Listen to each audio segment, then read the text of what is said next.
G'day F1 fans, the Japanese Grand Prix is here and well, let's all make the most of it as it is a final Grand Prix for around 5 weekends. So I'm not too sure what we're going to do afterwards, but last year it was a scene of an epic victory for Max Verstappen. Red Bull, well, we know that they need to turn it around. Perhaps this is their starting point. I kind of don't think so. Mick, what do you think? What are we going to get this weekend? Oh, I mean, for a start, I don't think we're going to see the same podium that we saw last year. Flat out. Look, man, I think we're in for a good weekend, eh?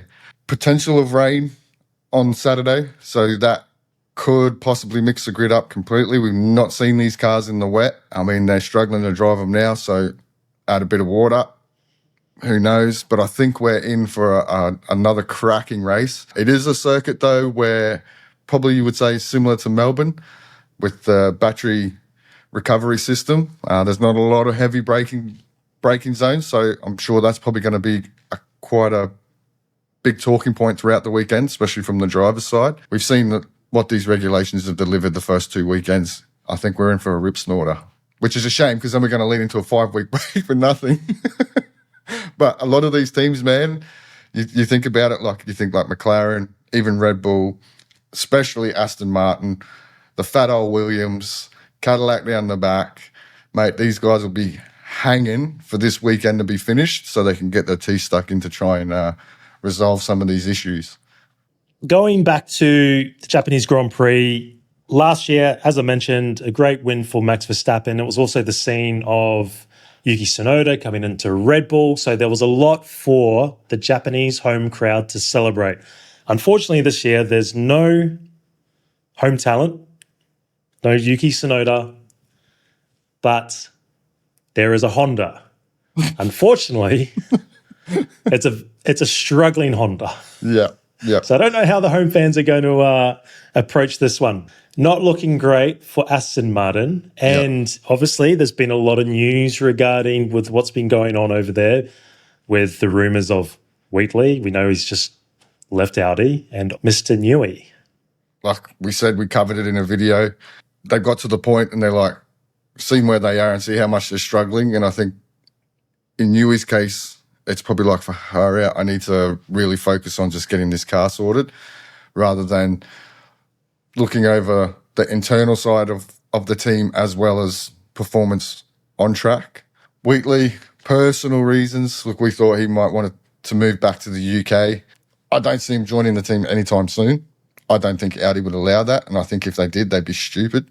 Just given the technical insight that Wheatley has with Audi, I would imagine there'll be some sort of gardening leave. There is no easy fix for that team. We'll get into it when we talk about the teams, but mate, they're in a world of hurt.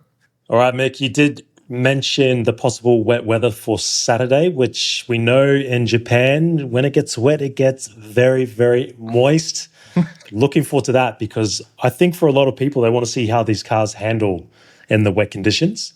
Now, from Pirelli's standpoint, what do we got? C1, C2, C3, they're going the hardest compounds? The hardest compound in the range. Look, weather permitting, I would say it'll be a one-stop. Because that's the first time they've gone to the C1 this year, I think. Yep.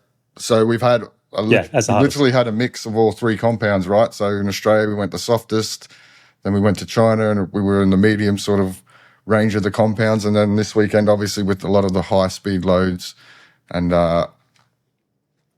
lateral Gs, we're going the harder of the compound. So that adds another dynamic because I think tyres, again, will be another talking point this weekend. Like always, and speaking of this weekend, on Saturday, we'll also be live doing a watch-along for qualifying. So if you are around, love to have you all join us and support us. I can't guarantee that it will be entertaining. Yes, it will. But yes, it will. Come and check it out anyway, regardless. Yeah. Come and check it out. Okay, now, if we're looking at driver standings, George Russell, he maintains his small lead despite Kimi Antonelli winning the feature race last week. Obviously, the Ferrari boys behind.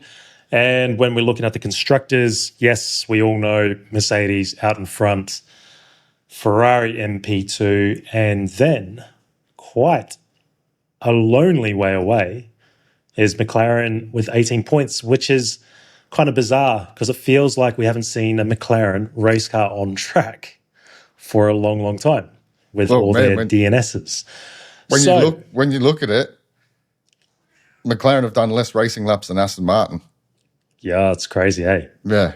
It's crazy when you think of it like that. So they're doing all right then. 18 points, McLaren, you're doing well. They're doing good. All right, let's do as we do. Let's start off with Mercedes. It's that point where they're in the mix for a win. They're in the mix for another double podium. The question is, in which order will they finish? 1 or 2 or 2 and 1? This is basically... Man, they have to be favourites. George is going to be mega here, and I think he might have the wood over Antonelli here this weekend. As long as he has no technical gremlins, I think he'll get the job done and he'll extend his championship lead. Kimi, man, he's going to be flying, isn't he? He's going to be full of confidence, and so he should, especially after that drive. Well, that weekend, really. He delivered in qualifying when George was having the troubles. Then he delivered on the race. So they'll be flying, man, and just their gap at the moment is just too big not to be favourites. Bit of news also coming out of Mercedes headquarters is they have appointed Bradley Lord as a deputy team principal, which I think is quite interesting because I don't think they've ever had someone in that type of role before. So is this, I guess, perhaps highlighting that maybe Toto Wolff at some point in the near future, I'm not saying the season, but possibly over the next couple of years, maybe thinking of winding down from that role? Yeah, I mean, you could look at it at any which way. Like you said, is that Toto looking to the future and preparing himself to step away, possibly becoming a team owner at Alpine? Can't have that conflict of interest, so you never know. But yeah, I think it's what you'll see is you'll start to see Toto probably step back a little bit more. You won't see him at as many race weekends throughout the season. Okay, on to Ferrari. Now, Ferrari, they are looking to bring back they call it the Macarena wing, but I just call it the rotisserie. Yeah. Just makes more sense to me. Macarena, rotisserie. But there is talk that they're bringing that back this week. Yeah, so they said to reintroduce that and the little winglet on the halo. Apparently that's now been approved by the FIA, so you'll see that return as well. Look, man, they're in the mix. There's definitely a podium there. Race win, maybe not. But when you look at Suzuka, the circuit itself, you think from, say, turn 1 to turn 11, I reckon that's where Ferrari will be the strongest. Then you go from turn 11 basically all the way back around to turn 1. For Mercedes will definitely have an advantage there, just with the big long straights. So, what do you reckon? Another repeat of last time out, the battle between Hamilton and Charles? Yes, 100%, man. It's going to be super close between them. Look, we've seen they're free to race if they're not in for the race win, and we've seen they're both not willing to take a backward step. So that's going to be epic. Charles probably not 100% comfortable in that car. And Charles' strongest point we've seen over the years has been in qualifying, and he's mentioned throughout the week that he feels like he can't take those risks that he would normally take in qualifying. So he feels like he can't really drive on the edge because you kind of lose more than you gain now with the way these engines and battery work together. So, look, man, we know Charles is going to be there. He's a one-lap demon. I think for Lewis, he's a confidence driver. He's got the confidence now. He's comfortable with the car. That relationship with the race engineer seems to be a lot better compared to last year. Again, if he can nail qualifying and be there with Charles, I think we might see a repeat of what we saw in China. Let's hope so. It was pretty entertaining last time out. And like you said, Lewis, he's a very happy chappy at the moment. Good to see a smile on his face. So a motivated Lewis Hamilton is a dangerous Lewis Hamilton. Now, McLaren. Ooh. Surely, I want to talk about Oscar Piastri. 2 DNSs in a row. Yeah. DNSs, not DNFs, DNSs. Surely. Third time's a charm, right? Has to be. Man. You can't. Has to be, right? Has to be. I mean, he's got to claw back some points. Like he hasn't even completed a lap this whole season. Yeah. He's 100%. They've got to. Crazy to think. They just need to get on top of their engine issues. We saw in China they both had electrical issues. I think it was the same sort of problem. They've actually done less racing laps than Aston Martin. Mate, they need to get on top of that PU. I think that is their biggest issue because they've got a pretty decent platform, I believe, to have a competitive package. There's reports that they did sacrifice some of the aero to save weight, so they are on the lighter side. They've got a Mercedes engine in the back. That car really should be at least fighting with Ferrari. Oscar just needs to finish a race and preferably finish ahead of Norris. It's not even finishing a race. It's actually starting a race. Yeah, starting the race. Yeah, exactly. He's 12 points behind, so that's a fair chunk of points to try and claw back. That's just in the battle with your teammate, let alone the championship. It's almost what? It's almost 50 points in the championship, isn't it? Yeah. Nearly. Already. Yeah. I don't think they're in the hunt for the championship this year, but I think constructors-wise, man, they're probably going to struggle, but they need to claw some performance back. And I believe they're probably a team that are waiting for that 5-week gap to try and fix some of these issues. Because also, too, you got to remember, there's this thing called the additional development and upgrade opportunities for the power units, right? Now, we're going a little bit off topic, but when you think about this in the context of the season, now, if they have a Mercedes engine in the back and that Mercedes is as good as what everyone thinks it is, and they have a definite advantage over Ferrari, over Audi, over Red Bull, after the 6th Grand Prix, this ADUO, or whatever it's called, comes into effect, right? And what it is these manufacturers, so they take the Mercedes engine, which is clearly the best, and they do these tests. They call it like an ICE index. So it's not based on results or lap times. I'm not 100% sure how they do it. But if there's a performance gap of, say, 10 kilowatts, 15 kilowatts, right? And then they put that into a percentage. So it might be like if you're between 2 to 4, you get an extra engine upgrade throughout the season. Now, these engines are already homologated, so technically you can't change them. But with this rule, which hasn't been spoken about, you get an engine upgrade throughout the season. If you're like 4% down, you get 2 upgrades throughout the season. If you've got an engine advantage, you need to be taking advantage of it, right? So yeah, I just think they need to get on top of that power unit and try and get the most out of it as quickly as possible, because at some point throughout the season, this regulation may come into effect and they lose whatever performance they have. So when you say it may come into effect, is this being talked about, or is it just it's on the cusp? This is an actual regulation happening, or no? This is actually a regulation that has been put in place the start of this year, and it's basically designed to bring all the manufacturers closer together, so there's not such a massive difference, say, between Mercedes and Audi. Honda. Well, yeah, exactly. Perfect example. Honda, right? So they'll take that Mercedes engine, they'll take the Honda engine, and you would imagine it's going to be 4% down on what the Mercedes engine is. Now, I think it's just based purely on the combustion side, not on the battery side, because the battery side is already set. So I just think that's massive. So if you've got a Mercedes engine in the back, you need to make hay while the sun shines, because, I mean, even Fred Vasseur's come out and he's spoken about it, going, this could be a game changer. So sorry, we got a bit off topic, but I just think it's important for McLaren to get on top of these power unit issues and really get amongst the fight now, because if there is an engine advantage to be had, they're going to lose it at some point throughout the season.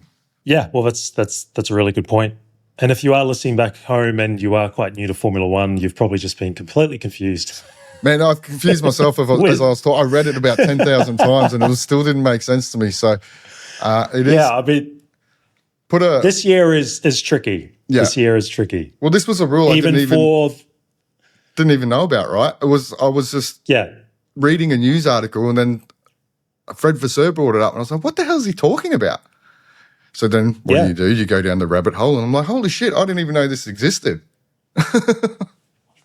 back on topic of McLaren, you're right. They need this weekend to look. They just need cars on the track. They need to get the laps in, even if they're not up to pace with the other two. Even if they're fighting back for P5, 6, 7. I think they'll take it at this point that they get the laps in and get the data in. You kind of see them around 5th and 6th, though. I don't really see them troubling even Ferrari. Yeah, I don't. But again, we've seen plenty of reliability issues. We've discussed that Ferrari tends to be on the surface of things the most bulletproof. Yeah. But we have seen a few problems over at Mercedes. Yeah. That has crept in. So there are reliability issues there. So, I think at this stage of the season, early in the season, as you say, make hay when the sun shines. Is that the saying? Make hay while the sun shines, yeah. That's it. So there's plenty of opportunity for a lot of these teams to perhaps get some better results just due to the reliability of teams in front of them. What we've seen of the McLaren, they're pretty stout in qualifying. It's hard to judge because, realistically, we've only seen Lando Norris in Melbourne. We haven't seen him on that was it. Exactly, yeah. Right. Yeah. And again, the pace was okay, but it's such a small sample size to really go off. But if I'm a betting man, I'm thinking they are, third best of the rest type thing. Yep. So, well, promotion, because Haas, you heard it right, they are P4 in the Constructors' Championship, sitting 5 points ahead of Red Bull at this current stage, mainly on the back of Ollie Behrman. Nothing really changes for Haas. We know the battle. It's really the inter-team battle here.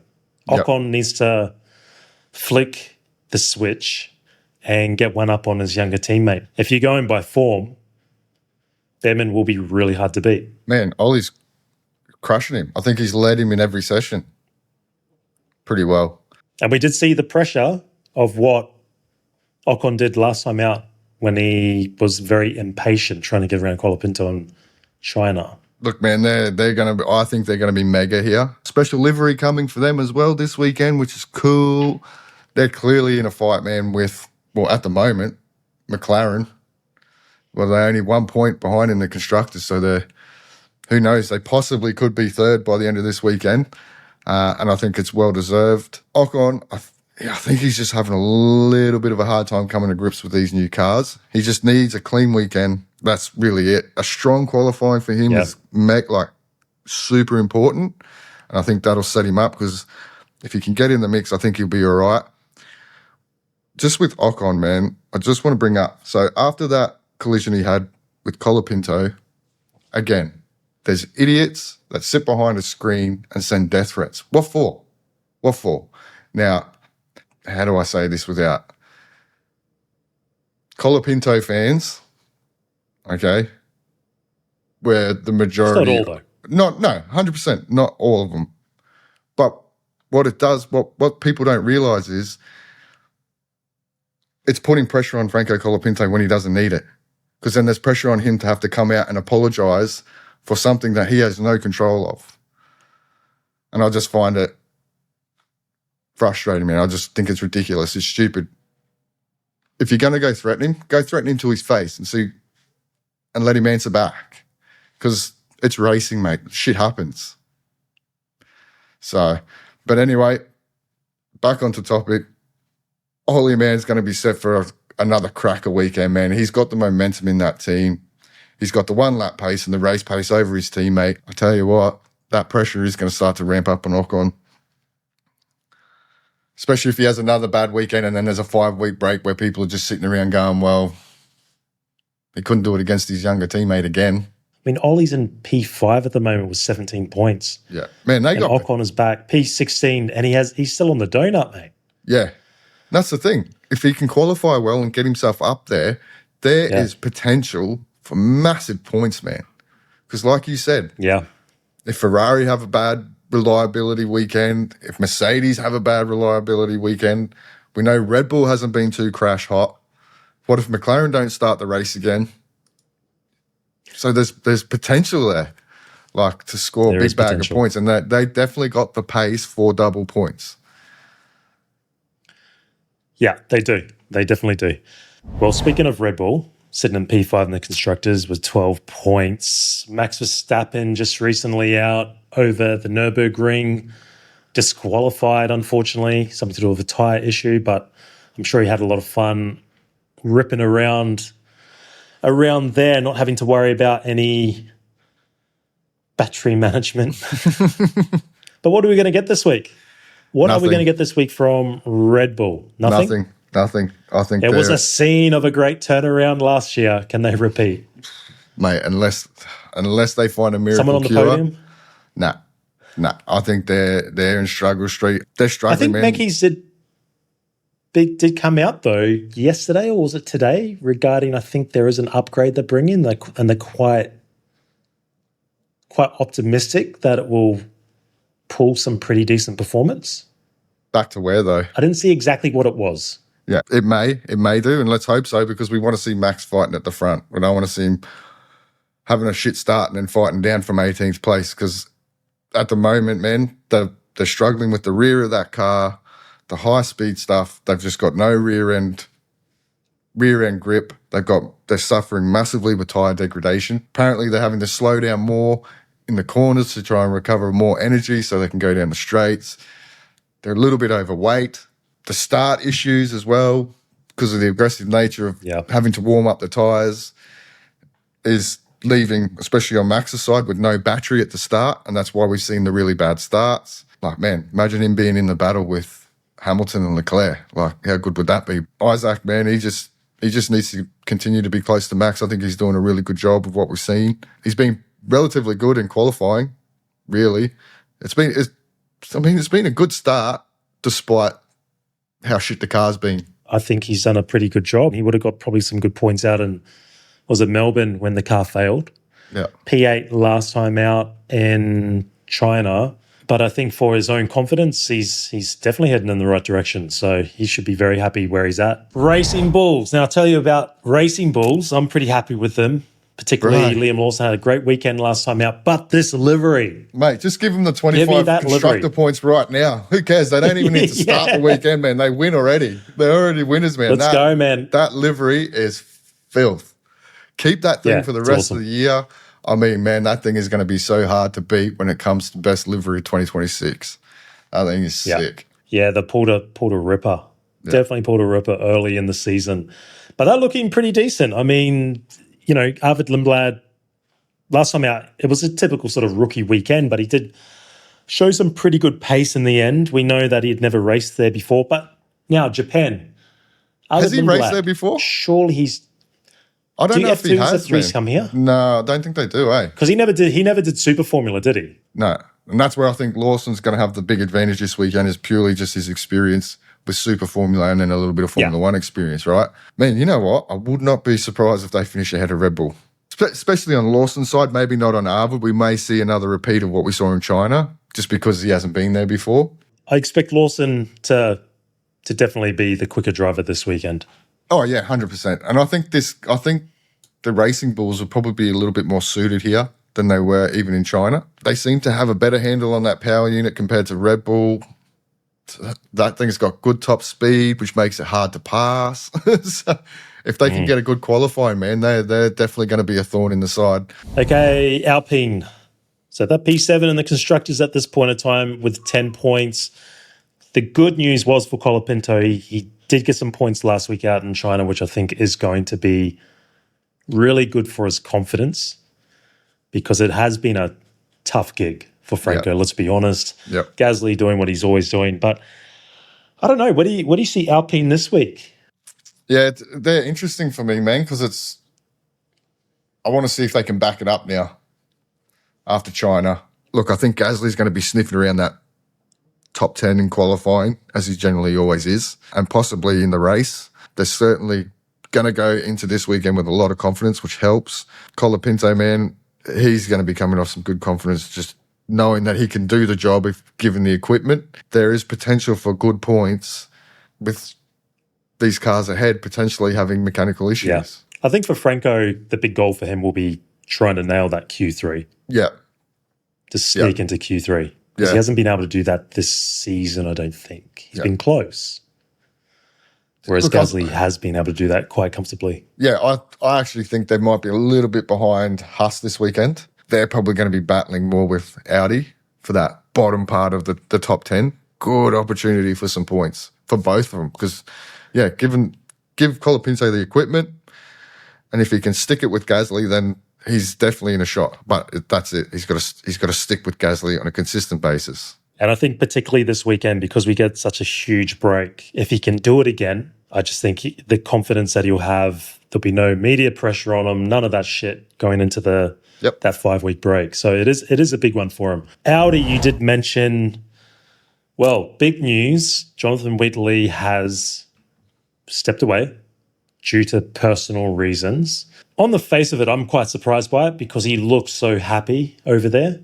So we still don't know exactly where he's going to end up, but it does seem to be that Aston Martin is calling. But then there have been rumours and speculation regarding the relationship that he had with Binotto. Is it just speculation? There was apparently a bit of discontentment between the two. Who knows, mate? Who knows? Clickbait? I don't know. But he looked like a happy chappy over there. We were said maybe the draw card of coming back to the UK to be closer to his family. Because it's interesting, right? Because basically Aston Martin came out 30 minutes after Audi made the statement that we're not going to make any statements. So, you know what that generally means. It's the worst kept secret in Formula One. The optics of it all, it's on. It's on. Let's not forget, he only took over the team principal role at Stake Sauber April last year. He's only technically 2 races into the stint under the Audi banner. Yeah. And now he's out. You'd have to put money on him going to Aston Martin. I think maybe the contractual situation hasn't been 100% sorted out yet, but you wouldn't imagine Wheatley's going to be there before next year. Surely. Well, yeah, like you said, you would assume the guardian leave because Wheatley would have all that technical knowledge of what's going on with Audi. But let's just throw, I'm criticizing all the clickbait and all the speculation and all the bullshit. Here's some bullshit for you. Wheatley to Alpine. Bro, that is not a bad shout either. That's absolutely 100% not a bad shout. I think they need someone like Wheatley there. Because there's all the talk about this, some other party coming in, whether it's Toto, whether it's Horner, whether it's someone else. What's going on behind the scenes at Alpine? Yeah, well, look, there's no doubt Briatore's basically got, 25%, is it? Up for auction I think to the highest bidder. Yeah.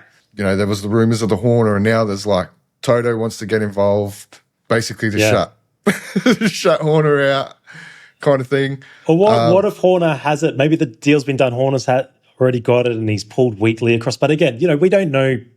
I have no idea what these relationships are still like between, say, Horner and ex-Red Bull employees, because obviously these guys left. Yeah. Whether that was because of all the bullshit behind the scenes, we don't really know the whole story. You would think Aston Martin, with that statement that they made, that they're not going to announce anything or anything like that. Maybe Aston's just not on the cards. Possibly, but if that was the case, when you just come out and knock it on the head, and just go, look, nothing's been done here. I don't know what you're talking about. We're happy with what we got. We're doing a bit of our own restructuring in-house. Yes, Newey's going to take a step back, but he's an integral part of the team, blah, blah, blah, blah, blah, blah, blah.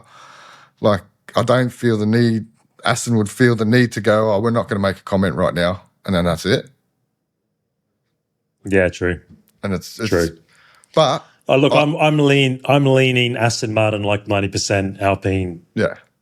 But man, that Alpine needs someone like Wheatley. Exactly. Yes, that's the thing. Briatore's good, don't get me wrong, but he needs to take a step back. He's getting too old. He needs to focus on just making as much money for that team as he can and overseeing everything now, else. Before some of the older viewers want to rip your head off saying he's too old, I think it more mean that I don't think his health is that great, first and foremost. Yeah. And I think he does realize that he needs to take a step back. Yeah. I think Wheatley would be a good shout for Alpine, eh? I reckon he'd be mega for them. I reckon he could make a massive difference. Time will tell. But back onto the topic, Audi, what are their chances of picking up points? You think they're in a slight battle for, best of the rest? Yeah, they're in that battle for the bottom of the 10, I think, with Alpine. Like I said, I think they'll be better here this weekend than they were in China if they can get on top of the reliability issues and both cars. Because, we've already seen both cars, man, they sniff around that 10 in qualifying. They sniff around that 10 in the race. So there's performance there. It's just the reliability issue. If they can get on that, man, who knows? But, for me, it's Alpine and Audi this weekend is the real tight battle. Okay, into P9 in the Constructors' Championship, and that is Williams 2 points, P9. But I did see an interesting statistic regarding Carlos Sainz and Alex Albon. If I remember it correctly, the last 53 points that Williams as a constructor has scored, Sainz has scored 50 to 3. Oh, 100%. There's no doubt he's got to try and match his teammate. But, mate, not only have they got the weight issues, which we know about, they're having issues with that chassis too, man. Apparently, that car has been three-wheeling. It's predominantly in the longer radius corners, right? So the straight line braking is fine. But when they get into those long radius corners, they're saying the inside rear is lifting up. So then when that happens, they're losing mechanical grip. It changes the aero load mid-corner. So they've got to try and get on top of that, as well as get the thing on Weight Watchers as well. Yeah, they're kind of lonely in their own battle between sort of like the Aston Martins and Cadillacs and then the next tier. Yeah. So, it is very disappointing. But you're right. Alex just needs to get off the donut. But it's going to be hard. It's going to be damn hard in that Williams car to be scoring points. Well, exactly right. So that they're going to be fighting to try and pick up some scraps again, I think. Yeah, they need a lot of luck going their way with a few reliability issues. But again, it was a great job by Sainz last time out because he put himself in that position, right? Yep. Picked up those scraps. Battling for the literal scraps, Cadillac and Aston Martin, but Cadillac is technically classified higher than Aston Martin. Now, Cadillac, Bottas came out recently, said that the team is really looking forward to the 5-week break coming up, which is natural. New team gives them more time to focus into a lot of those teething problems. We really can't say much. Just another testing session. The idea is to get through the race, minimize reliability issues, claw a little bit of performance, gather data. That's my Cadillac theory or summed up. Yep. I can't disagree, man. Laps are key for Cadillac. Like you said, both cars finishing the race will be super, super important. That's mega for them. I think both drivers too will be better for the run they had in China. I think there's probably still a little bit of rust floating around there. Yeah, between them and Aston Martin, isn't it? Who's going to... You would have to say they're going to finish ahead of Aston Martin, but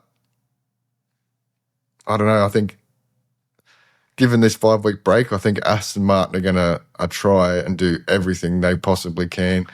Maybe even risk a battery or two to finish an actual race distance at the home Grand Prix. Oh yeah, speaking of Aston Martin, be interesting. Will we see Adrian Newey trackside? I'm assuming we will. Unless he wants to dodge all the media.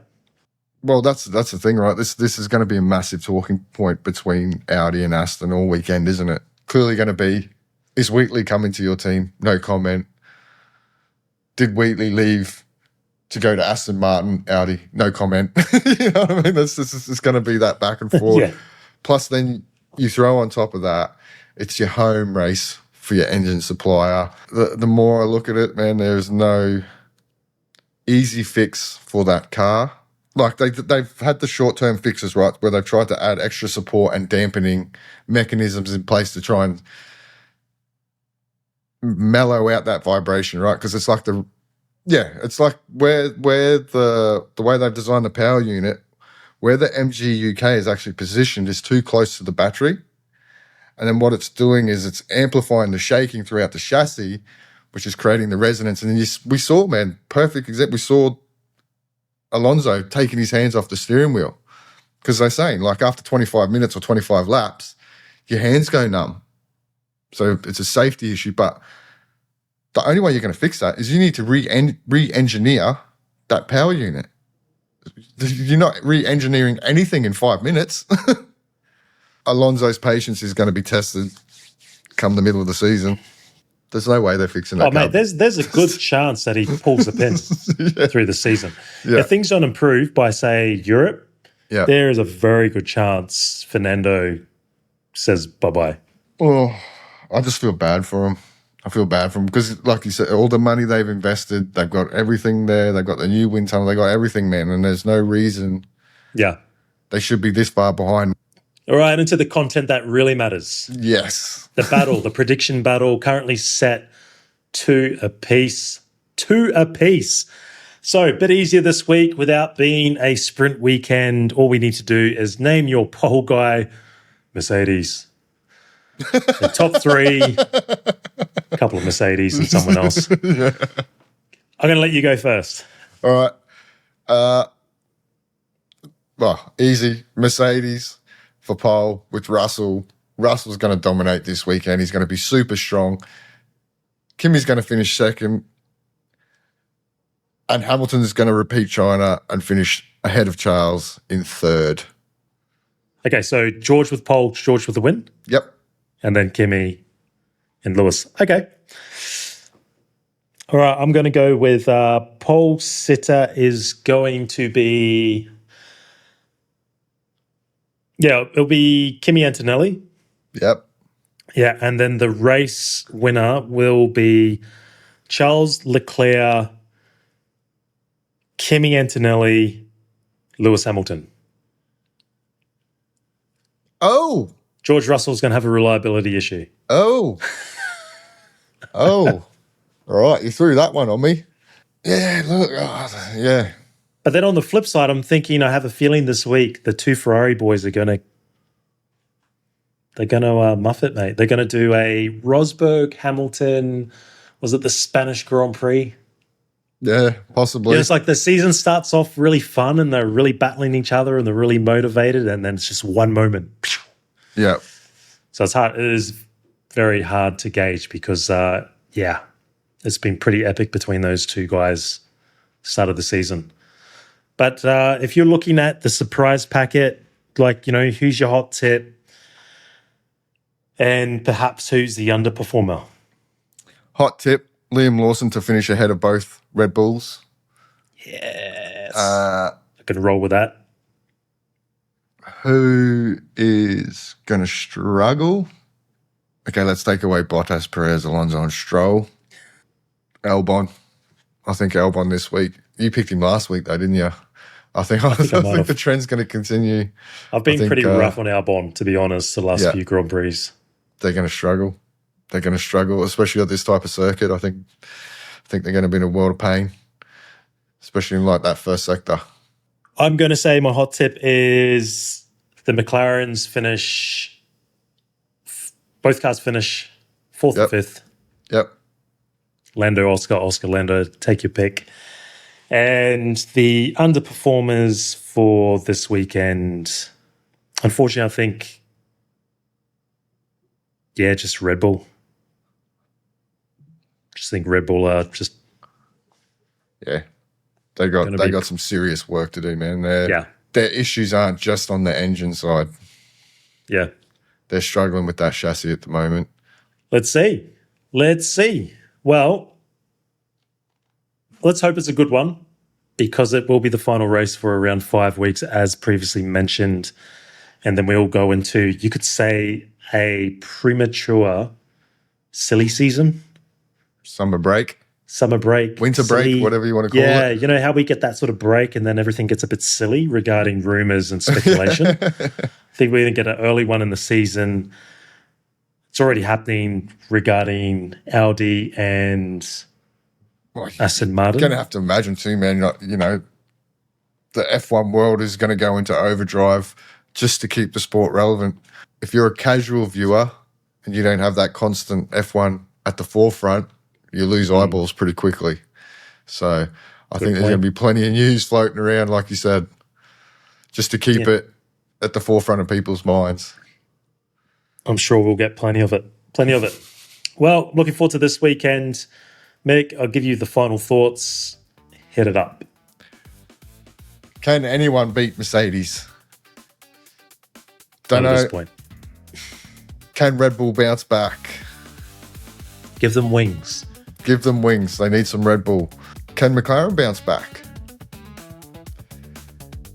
Can Aston Martin finish a race? You're wearing the shirt, so perhaps it's a good omen. Is Jonathan Wheatley going to Aston Martin? I'm sure these are all the questions they're going to be answered come Sunday afternoon at the historic Japanese Grand Prix. Make sure you like and subscribe. Make sure you join us for qualifying watch along too on Saturday, because that will be a rip snorter, no doubt. But until then, we will catch you in the next one. Catch up.